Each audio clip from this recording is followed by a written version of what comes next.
Hi everyone, welcome to my next video from World of Flowers.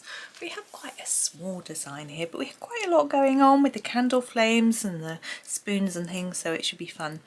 Now, background, I was just thinking before I pressed record and then didn't decide, so that was good. I'm having a little look. It's another one without leaves, so we could do it green, but of course this one was green. So I think we won't do that. I think we'll maybe let's go for the sort of this colour, I think. Oops, here we go. I'm thinking maybe the Aubergine. We did use it a little bit, but at the top of that picture. So let's use this. Yeah, so it was really good timing. I told you in the last video that I was going to go and get a coffee and then come back. Well, I was halfway through my coffee and the doorbell rang, and it was the parcel I'd been expecting. It was a very exciting parcel. What I did was I was extremely naughty. I ordered some, I can tell you this actually because my family don't watch my videos. I ordered some chocolate for myself, my husband and my boys for Christmas. I always buy my own Christmas presents from my husband. He finds it stressful. He loves shopping for himself, but he doesn't know what to buy me, so I choose my own. So these are the little sort of stocking fillery type presents. So I went to a website called Willie's Cacao. Now this chap, he had a TV show on Channel 4, and for anyone in the UK might remember it quite a long time ago, all talking about how he built a chocolate factory, and his chocolate is the smoothest chocolate ever. It's just like, oh, he conches it for a really long time, which means sort of processing it in the machine while it's in its sort of melted form, and it makes it really, really, really smooth and delicious. So I ordered, my husband can only eat white chocolate. Cocoa makes him angry. The theobromine in the chocolate reacts really badly with him, and he just gets really shouty. So he's not allowed chocolate. So I ordered him 2 bars of white chocolate. He does a sort of plain white bar, and there's one with raspberries in, so I thought I'd get him one each of those. The children like milk chocolate, so I got them a bar of milk chocolate each. And I got myself a bar of 100% because I only eat 100% chocolate. So I got myself that. And I accidentally sent 2 bars for myself.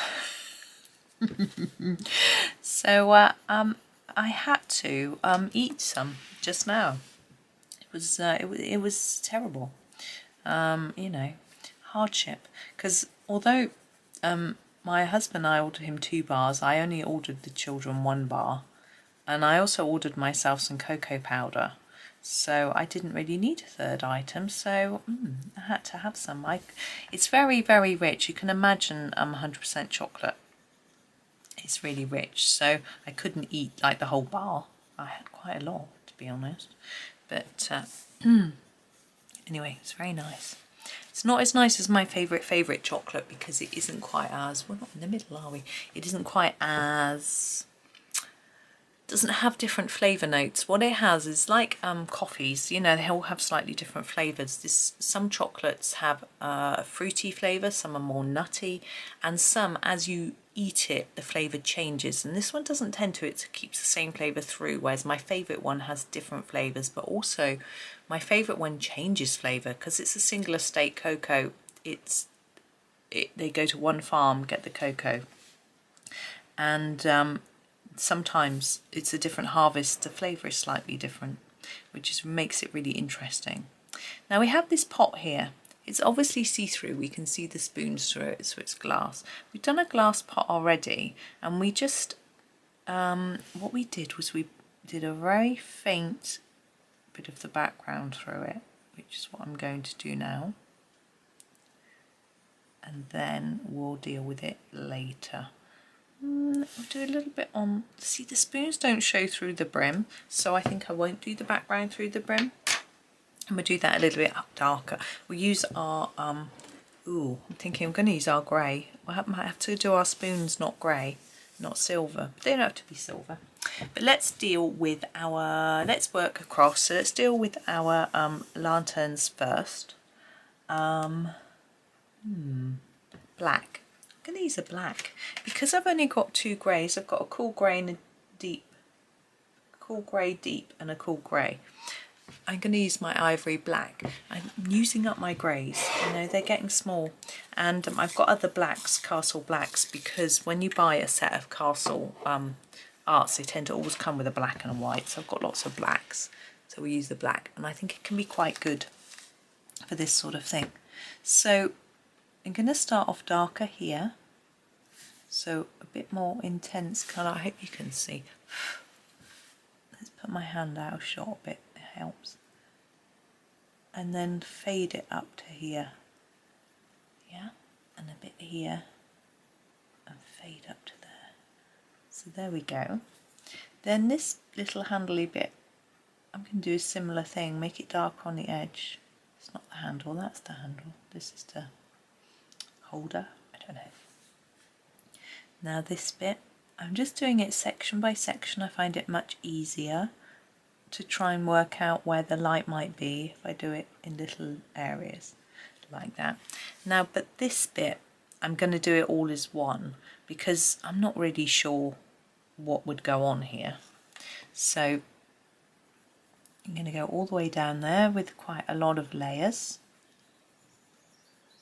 and then less as I go through to the middle. Now, although I tell you not to press hard, I am pressing harder here than I am as I come in towards the middle, but I'm not pressing hard. Yeah, I don't want to dent the paper, and I know it can be hard to learn how not to press really hard. I find I also have to change my pressure depending on the brand of pencil, because some are much more vibrant than others. So it's just a matter of learning your pencils and your sort of techniques, I suppose. Now I'm going to make it a bit darker at the bottom here. I'm going to make it symmetrical. And then under this roof cover, not sure, I'm going to go under there with the darker bit, and then lighten that down towards here, so we've got a light bit in there. Now there are 2 ways to do this sort of inside bit, well many ways, not just 2. 2 that I can think of. You could do it very black and then just a glow around the flame, so like it's really dark in there. Or you could just do the glow of the whole bit. I think it'll look warmer if we just do a glow in the whole area. So I'm just going to do this bit black down here, this sort of sorcery bit. I'm good with my names. The base, maybe? There we go. And I'm actually going to make this one the same. Well, not identical, but I think it's, I want them to look the same colours. Maybe I'm just being a bit lazy. If I had more greys, I would do them different shades of grey, so maybe a pewter and a silver or something like that, but I don't, so I'm just going to continue with my black. If you've got the a castle set of 120, you might have more greys. I know there's a Payne's grey, which I've got in some of my sets, which would be really good, actually. It's a very nice grey. Again, sort of fade it up like that.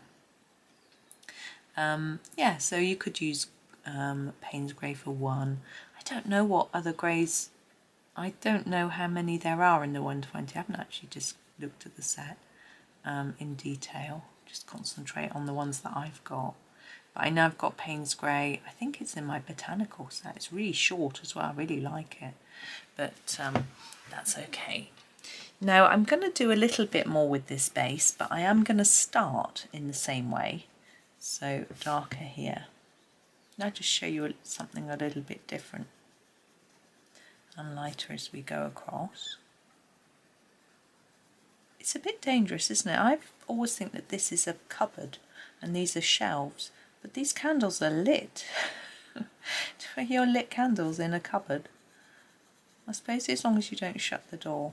So you could leave it like that, but what I'm going to do is just put a little bit of dark under, or emphasize these dark lines, just to add a little bit of interest, really. Yeah. Now I think this candle is like a tea light, but we've got this sort of base. I'm going to colour this colour. You could do this a different colour, and just keeping it all matching, really. Oh, it's a train. There we go. Now I'm going to do my two candles the same colour. Now I often like to do red candles. I think they look quite elegant. But actually, we've got this sort of purpley background, whatever colour it was, aubergine. So I thought if we do the candles in mulberry, they're sort of matching. I thought that would be fun.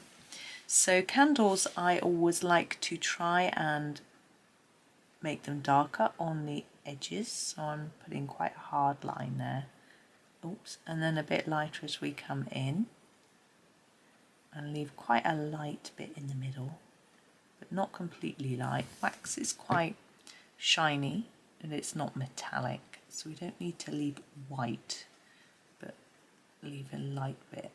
And then it just helps the candle to look a bit more three-dimensional. And we do the same with this little one. I find it easier with a little one.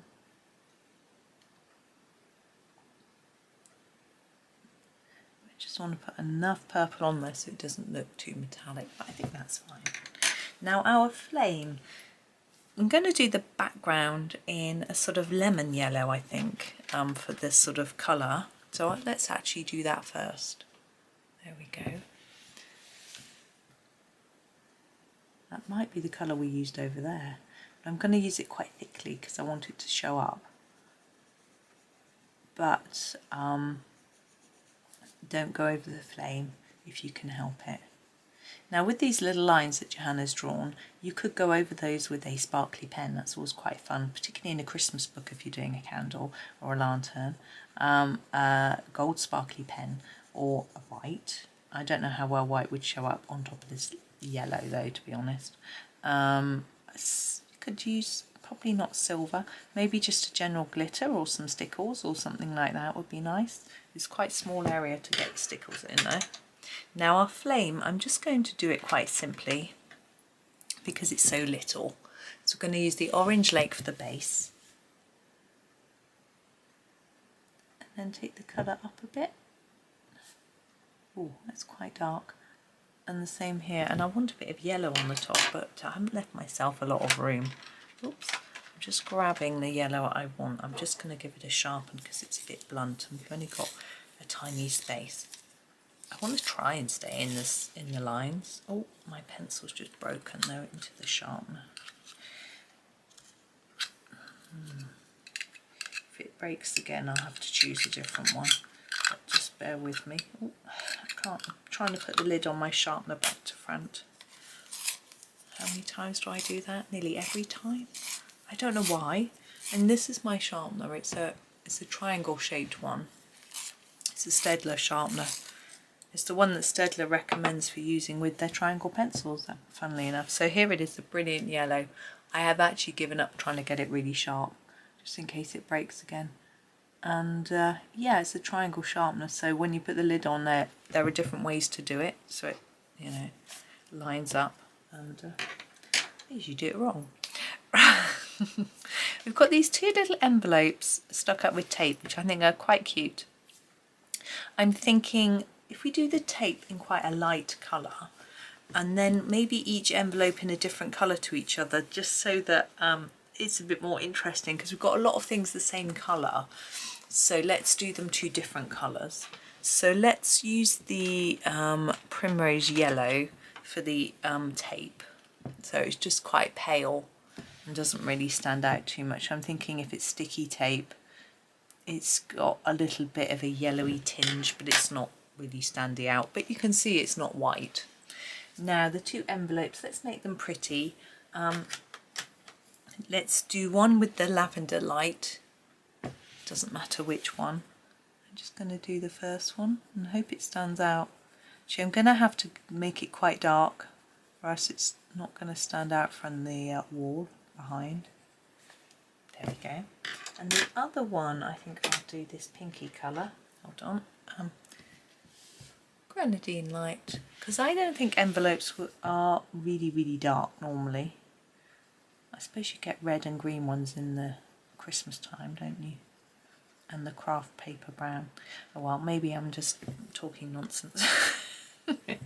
Now, we have our spoons and a thing. I was going to do them silver, but I'm not sure because we've got the glass to do in a grey, we've got all this black, so I'm going to do them coloured, like as if they might be plastic spoons rather than metal.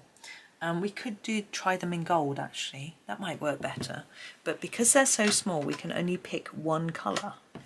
I am going to pick Terracotta Light and see if I can make a gold spoon. Wish me luck. So basically go around the edge with a dark layer. Now, because the spoon handle is so fine, it's not going to you're not going to be able to see much difference in the center. If it was a thicker spoon, you could leave a bit of white. I'm just trying to leave a little white gap there. I can do this one the same. I think I'll do them all the same colour. Because we've got spoons above and they're silver spoons hanging up. Why would you mix up the colours? I wouldn't. I would put all my same colour ones together. And this item, which I think is like a knife or something. And sometimes my aunt used to use a knife in the garden, a blunt sort of eating knife, not a big sharp carving knife, for sort of digging holes in the soil to plant things. So we're going to grab our cool grey, if I can find it, there it is, to undo the glass. Now for this bit, because it's not see-through, we're going to do it fairly dark, like that. But for this main bit, I'm just going to go over the whole thing, including the spoons, making it a bit darker at the edge and lighter, like that. And then we're going to get our white pen and make it look a bit more glassy. This is the Posca white I've been using on this page. So what should we do? We'll do some lines down the side like that. Maybe a longer white area on there. Maybe just a few dots here and there, a bit there. There we go. So the more you want it to look like it's reflecting light, basically. So there we are. You could put some shine onto your lanterns as well. You could use the white to try and go over those little lines on the candles. Going to leave it like that. So there he is. So that's another quite little one. We've got quite a big one coming up tomorrow, or for our next one. As I say, I might put a few out a day. We'll see, because I've got to fit them all in before December. So I haven't quite got enough slots. So I might have to put a couple in a day, or couple together. I'm not sure yet. But I'll work it out. I was trying to work it out yesterday and I gave up, and I just thought I'm just going to record and see how it goes. But there we go. Thank you very much for watching. Hope you have a really lovely day. Don't forget to like and subscribe if you haven't already. I really appreciate it. Thank you so much, and happy colouring.